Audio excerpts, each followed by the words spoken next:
There is a three-digit number stamped on the short end of every graded egg carton in this country. Most people have never noticed it. The ones who have noticed it assume it is a batch code for the factory. It is not.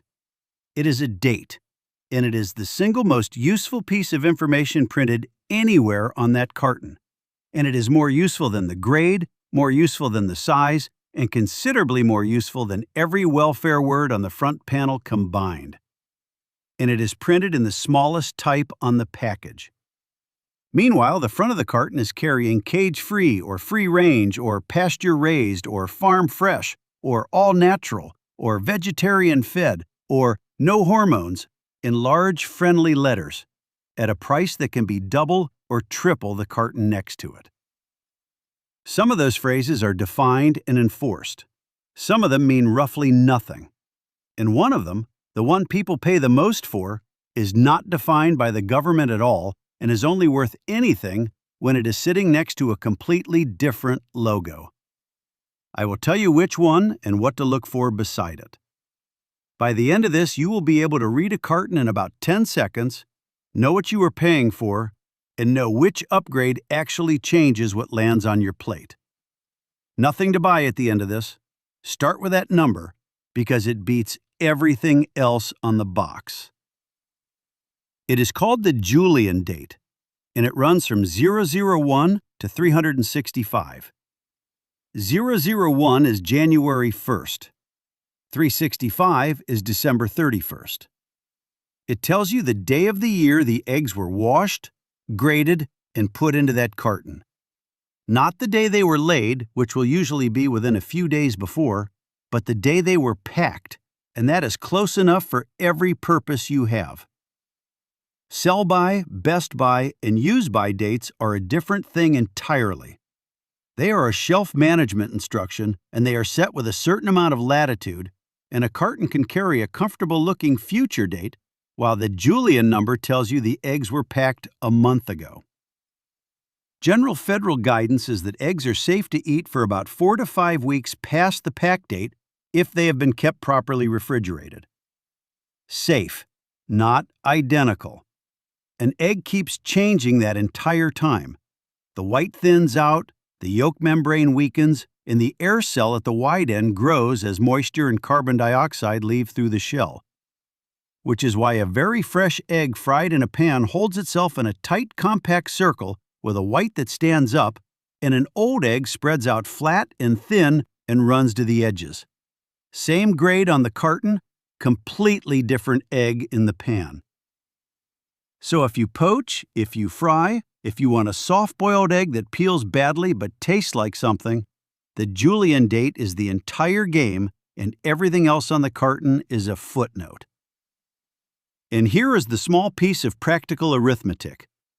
Where two cartons on the same shelf are the same price and the same claims, the one with the higher Julian number is younger. Except across a year boundary, where a 350 in January is older than in 004. It takes 3 seconds. It is free.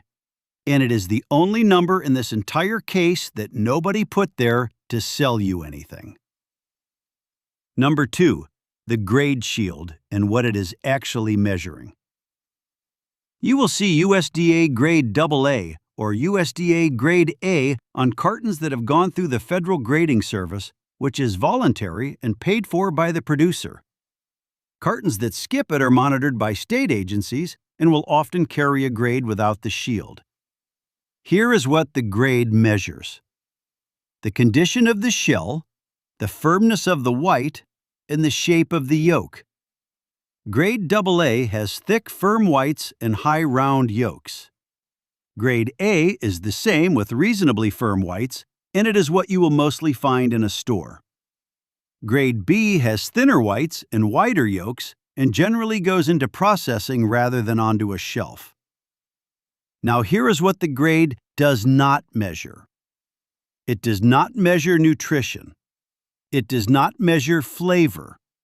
It does not measure how the hen lived. An egg from a caged hen and an egg from a hen on open pasture are graded on exactly the same scale and can receive exactly the same grade. and the grade is assigned at the moment of packing, which means it describes the egg on the day it went into the box and says nothing about the several weeks that may have passed since. So AA versus A is worth a small preference and no premium at all. It is a snapshot of the white's firmness taken at the factory on a day the Julian number is quietly telling you about anyway. There is one place the shield does more work than people realize, and it is worth knowing.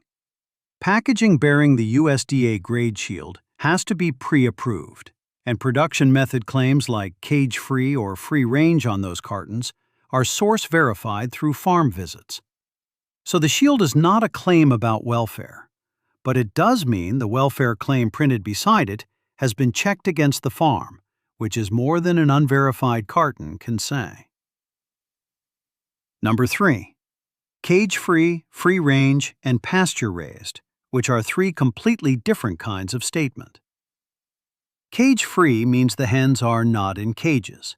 It means they are in a building, a room, or an enclosed area with unlimited access to food and water and the freedom to move around within that space. What it does not mean is outdoors.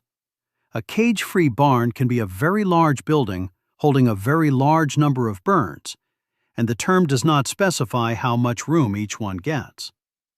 It is a real change from a battery cage, and it is not nothing.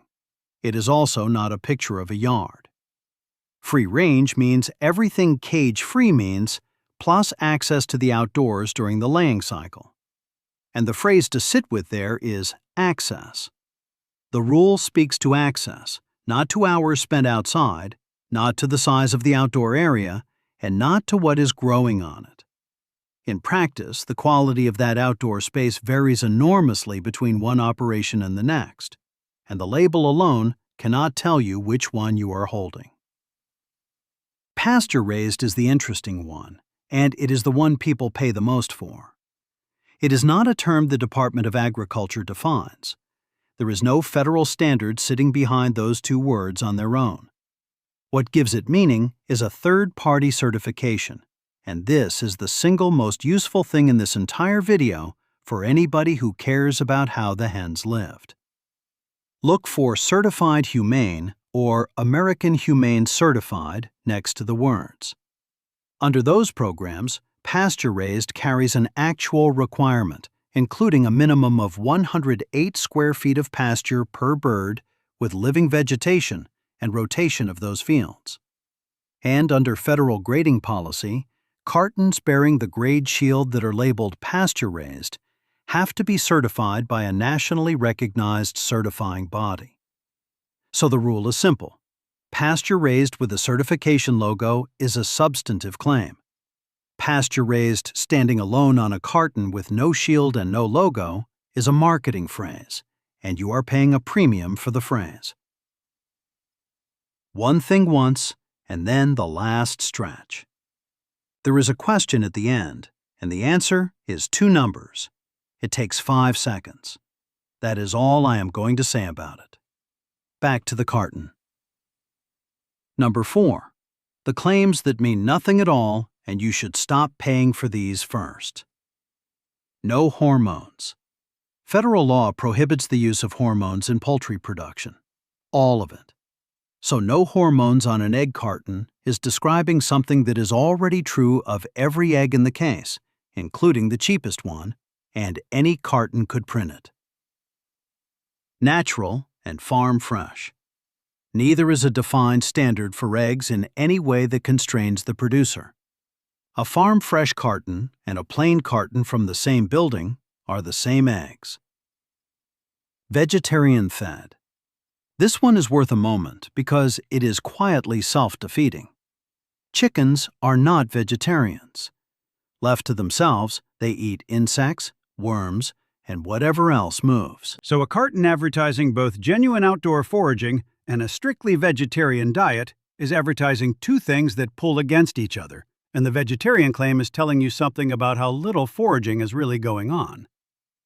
It is a feed specification aimed at reassuring shoppers about what is not in the feed, which is a reasonable thing for a producer to want to say. It is not a welfare claim, and it is not a quality claim. Brown versus white. This is breed, nothing else. Different breeds of hen lay different shell colors, and as a rough rule, larger breeds lay brown eggs and eat more feed, which is why brown eggs have historically cost more. There is no nutritional difference in the egg inside. None. The shell color is the chicken's genetics, and it has been sold as a health signal for decades because it looks rustic. Number 5. What actually changes the egg on your plate, which is a short list. Age, which we have covered, and which is the largest factor by a distance, and diet, which is the second. Hens with real access to live vegetation and insects lay eggs with deeper, more orange yolks, because yolk color comes from carotenoid pigments in what the bird eats. That color is real, and it is a genuine signal of diet. It is also easy to produce deliberately, by adding pigment sources such as marigold extract or corn to the feed of a bird that never goes anywhere, which is standard practice in plenty of operations. So a deep orange yolk is evidence of the feed, not proof of the field. Then there are omega-3 eggs, and here the claim is straightforwardly mechanical. The hens are fed a supplemented diet, commonly including flaxseed, and the fatty acid profile of the yolk shifts accordingly. That is real, it is measurable, and whether it is worth the premium depends entirely on how many eggs you eat and what else is in your diet, and that is a judgment I am not going to make for you. What I will say is that it is one of the few upgrades on that shelf where the mechanism is transparent and the effect is in the food rather than in the story. Number 6. The 20-second test at home so you stop guessing. Fill a bowl with cold water and lower the egg in. The air cell at the wide end grows as the egg ages, so the egg's buoyancy tells you roughly where it is. Lies flat on the bottom, very fresh. Stands up on its wide end but stays at the bottom, older. And this is exactly where you want it for hard boiling because it will actually peel. Floats to the surface, the air cell has grown large and that egg has been around a long while. A float is a reason to be careful, not proof of spoilage. So crack it into a separate bowl and use your nose, which will leave you in no doubt at all. And the better test, if you have a plate handy, is simply to crack one out. A fresh egg sits up. The yolk is domed, there is a thick white clinging around it, and a thin white spreading beyond that. An old egg is flat, the yolk sits low and slack and breaks easily, and the white is one thin puddle with no structure. That is the same information the Julian date gave you in the store, arriving 3 days later and too late to change anything, which is the entire argument for reading the number on the end of the box. All of it in one breath. Find the 3-digit Julian date on the short end and buy the higher number, and treat everything else as commentary. Understand that the grade measures the white and the shell on packing day and says nothing about welfare or nutrition. Cage-free means indoors. Free-range means access to outdoors with no duration attached, and pasture-raised only means something when a certification logo is standing next to it. Stop paying for no hormones, natural, and farm fresh because they are already true or they are not defined. Know that brown is a breed and not a benefit. Know that yolk color reflects the feed and can be dialed in. And crack one onto a plate when you get home if you want the truth. Here's the part that has been sitting with me. The egg case is now the most heavily worded shelf in the entire supermarket.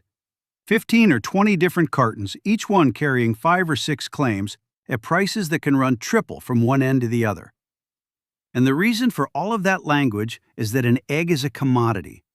It is, on the inside, almost exactly the same object in every one of those boxes. And when a product is identical, the only place left to compete is the packaging.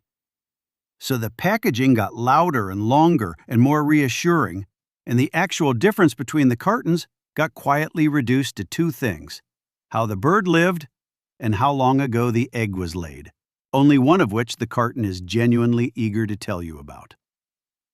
None of this makes anybody a villain. It makes the shelf a place where the useful information is printed small and the persuasive information is printed large, which is true of nearly every shelf in the building. You just have to know which way round it is. So tell me in the comments 2 numbers: what a dozen large eggs costs where you are this week, and the Julian date on the carton in your refrigerator right now. Just those 2. I read them, and the second number is the one I really want, because I have a suspicion about how old the average carton on an American shelf actually is, and there is no way to find out except by asking people to go and look. Next time, I'm going to show you how to cook an old egg and a fresh egg completely differently, so that neither one lets you down. The old one is better at something the fresh one is genuinely bad at, and almost nobody uses them that way round. There is exactly one mistake that wrecks it, and it happens before the egg ever touches heat. I'm going to show you that mistake first.